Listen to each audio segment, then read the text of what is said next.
રાજકોટ જિલ્લાના જામકંડોળા ખાતે ભાજપના યુવા નેતા જયેશ રાદડિયા દ્વારા તેમના સ્વર્ગસ્થ પિતા વિઠ્ઠલ રાદડિયાની પુણ્ય સ્મૃતિમાં પ્રેમનું પાનેતર નામે 511 દીકરીઓનો ભવ્ય સમૂહ લગ્નોત્સવનું આયોજન કરવામાં આવ્યું હતું, જેમાં લેવા પટેલ સમાજના આગેવાન અને જેતપુરના ધારાસભ્ય જયેશ રાદડિયાએ વધુ એકવાર પોતાના વિરોધીઓ પર વરસ્યા હતા.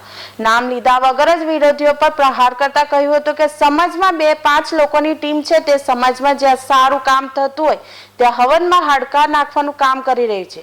જે લોકોને રાજનીતિ સાથે કઈ લેવા દેવા નથી તેવા લોકો મને પાડી દેવાનો પ્રયાસ કરી રહ્યા છે. આ મામલે સુરતના પાટીદાર અંગ્રેજી અને નેતા અલ્પેશ કથરિયાએ પોતાની પ્રતિક્રિયા આપી હતી. અલ્પેશભાઈ, જે જયેશ રાદડિયાએ નિવેદન આપ્યું છે, સમાજના કેટલાક ટપોરીઓ હવનમાં હાડકા નાખવાનું કામ કરે છે, કોના પ્રત્યે ઇશારો કહી શકાય? હમણાં જે શાહી સમૂહ લગ્ન જામકંડોળા મુકામે જે આયોજિત હતું ને આ પ્રોગ્રામની અંદર એમની વક્તવ્યમાં આ વાતને ગણી છે. આ વાતને કઈ બાબતે એમણે કીધું છે, કયા ટપોરી છે, કયા વ્યક્તિ છે, કોણ છે, એમની કોઈ સ્પષ્ટતા નથી કરી. પણ આવા કોઈ પણ ટપોરીઓ હોય કે કોઈ પણ વ્યક્તિ હોય, જયેશભાઈ કે રાદડિયા પરિવારની સામે એ વિસ્તાર કે સમગ્ર ગુજરાતમાં કોઈ પણ પ્રકારની પ્રવૃત્તિ સાથે લેવામાં નથી આવતી અને સાથોસાથ આવા ટપોરીથી એમને કોઈ ફેર પણ નથી પડતો. કેમ કે આ વિસ્તારમાં એમના પિતાશ્રી આવા કેટલાય ટપોરીને બહુ ભેગા કરી દીધા છે. એટલે કોઈ પણ આવા અસામાજિક તત્વો કોઈ પણ પ્રકારનું નિશાન ઊભું કરતું હશે તો એને પણ સબક શીખડાવી અને શાંત કરી દેવામાં આવશે. અલ્પેશભાઈ, આપ પણ આજે વિઠ્ઠલભાઈ પ્રત્યે ઘણા વફાદાર રહ્યા છો અને એમનું માર્ગદર્શન પણ મેળવ્યું છે. કઈ રીતનું ચરિત્ર હતું એમનું આખું અને કઈ રીતે જયેશભાઈને તેનો ફાયદો મળી રહ્યો છે?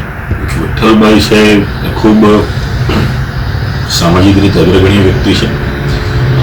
પાર્ટીમાં એમણે જ્યારે પણ જે પાર્ટીમાં હતા તે વફાદારી નિભાવી છે અને સમાજ માટે કરતાં પણ હું એમ કહું છું કે ખેડૂતના નેતા તરીકે, ખેડૂતના મસીહા તરીકે એને ખૂબ સારા એવા કાર્ય કર્યા છે.